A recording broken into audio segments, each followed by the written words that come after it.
Well, I just got done watching President Trump speak at the annual March for Life in D.C., and my, was that wonderful. He said something very profound. He said that we are the future. We, those of us who are pro-life, pro-child, pro-family, the future belongs to us. And what I want to do is show why President Trump is right, why conservative pro-lifers are indeed the future, and why there's absolutely nothing that secular liberal globalists can do about it. Now, before we do, let's give a huge shout out to the sponsors of this video, and that's our very good friends over at My Patriot Supply. My Patriot Supply food kits last up to 25 years in storage. They include breakfast, lunches, and dinners. And if you act now, you'll save 40% on a 2-week emergency food kit when you go to my special website by clicking on the link below. Now, this is a limited time offer, so don't wait for an emergency to happen before you respond to one. Take action by clicking on the link below and save 40% off with your 2-week emergency food kit today. All right, so today was the annual March for Life. And for those of you who don't know, the March for Life is held every year around this time. It draws hundreds of thousands of demonstrators, and it marks the anniversary of one of the greatest shames that has ever visited our nation, what we call Roe v. Wade, which was the landmark decision by the Supreme Court in a 5-4 decision, which legalized abortion in all 50 states and enshrined abortion as a reproductive right specifically for women. Now, though it's been going on for 40 years, Trump is actually the very first president to actually speak at the event. Interestingly, Jair Bolsonaro, the president of Brazil, he did something similar. He was the first president to speak at the annual March for Jesus event that draws actually over 1 million people every year in Sao Paulo, celebrating and standing up for life and the sanctity of marriage and basic Christian social values. So I think we're seeing a little bit, at least, of a pattern here where the new nationalist, populist, traditionalist right and their presidents are openly siding with traditionalist events in a way that previous administrations tended to back away from. I saw President Trump's speech. It was very, very good. He reiterated his commitment to life. He touted his appointment of over 100 federal judges who will interpret the Constitution as originally written. That's basically code for, more or less, they're all pro-life. They believe that every single human being has a right first and foremost to life and then liberty and the pursuit of happiness. And he touted his appointing of 2 Supreme Court justices who, of course, have a solid pro-life record. And he made it clear that he will be standing up for and promoting and defending traditionalist values in the years ahead as a 2-term president. Now, you might be interested to know that Trump's pro-life record has won him a number of hitherto never-Trumpers. There have been several never-Trumpers, not the least of which would be someone like Glenn Beck, who stated that Trump's faithfulness on this issue is what really won them over, or at least partially won them over in relation to the many other astonishing achievements of the Trump presidency. And so as much as the media tries to demonize pro-life commitments and constituents and the like, Trump's unwavering support for the pro-life cause has actually increased his political base rather than decreased it. Now, one of the lines that was used several times, both in the introduction of President Trump and in his own speech, is that we, those of us who are part of the pro-life movement, we are the future. The future of America is pro-life, pro-child, pro-family. And I think it's important to note that this is not mere rhetoric. The notion that we are the future, if we are pro-life, pro-marriage, pro-traditionalist values, is actually corroborated and confirmed by a number of different demographic studies that have been helpfully compiled by the University of London scholar Eric Kaufman in his book, Shall the Religious Inherit the Earth? And the future-oriented notion of pro-life commitments really came home to me when I read about the Women's March that took place last weekend. Now, if you recall, the Women's March first began January 21st, I believe, the day after the inauguration of President Trump back in 2017. So there's only been 3.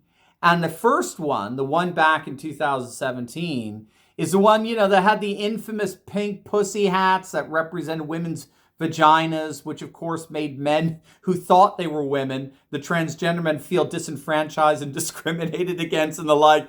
Really, really interesting stuff, to say the least. And it featured a number of prominent feminist speakers, such as Planned Parenthood's then President Cecil Richards, touting the glories of infanticide and the rights of women and so-called LGBT community and the like. And of course, there were many, many prominent Democrats there. Now, what we need to know is that the march drew reportedly hundreds of thousands of women back in 2017. So clearly this was something that they were saying was comparable to the March for Life, right? I mean, they're both drawing hundreds of thousands of marchers and demonstrators every year, right? Do you know what the attendance was for this year's Women's March? 10,000.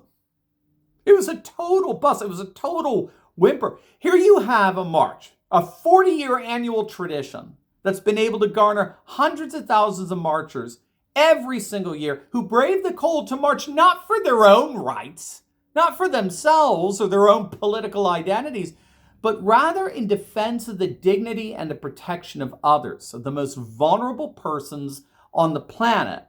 They've been able to galvanize hundreds of thousands of demonstrators, marchers every single year. And the March for Women, they fizzled out after 3 years. It completely fizzled. And I think that phrase, we are the future, we are a pro-life, pro-child, pro-family future, captures what's really going on here. You see, what demographers like Kaufman have noticed is that secular globalist women, like the ones that are barely attending this women's march, they basically stopped having children. While not all, but many conservative religious women, like the ones attending the March for Life, they continue to have very large families. And this is why Eric Kaufman and others are recognizing that we are, in fact, in the early stages of a demographic revolution. A revolution where conservative religionists are on course, and these are Kaufman's words, to take over the world. What scholars are noticing is that there's a dramatic demographic difference between secularists and conservative religionists. So, for example, we've talked about this on a number of other videos. In the United States, conservative evangelical women consistently exemplify a 30% fertility advantage over their secular counterparts. And this demographic deficit has dramatic effects over time. In a population evenly divided between conservatives and seculars, okay, so you have, say, 50% secular liberal, 50% conservative religionists. With a 30% fertility differential, that means that in one generation, that 50-50 split would turn into a 60-40 split. In 2 generations, that would widen to a 75-25 split.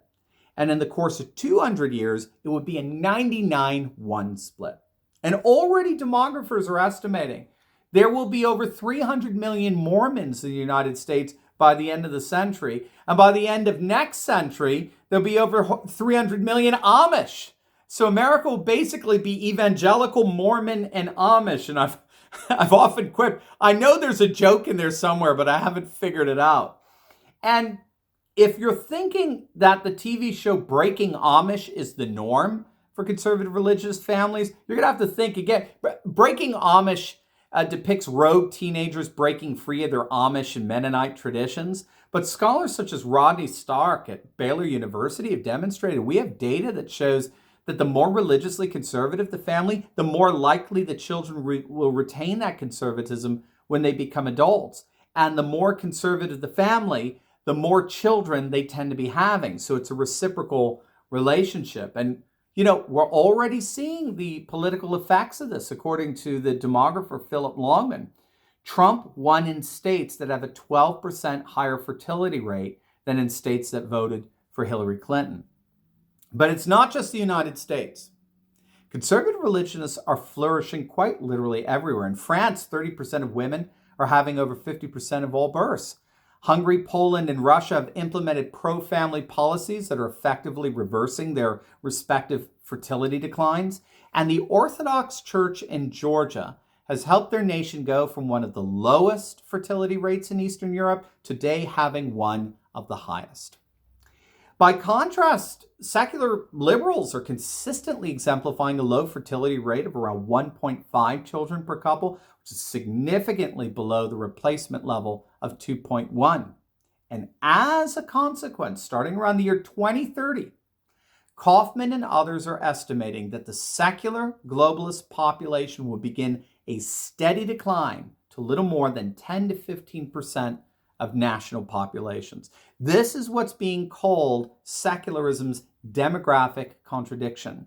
Their own devotion to radical individualism has become the agent by which their entire ideology implodes.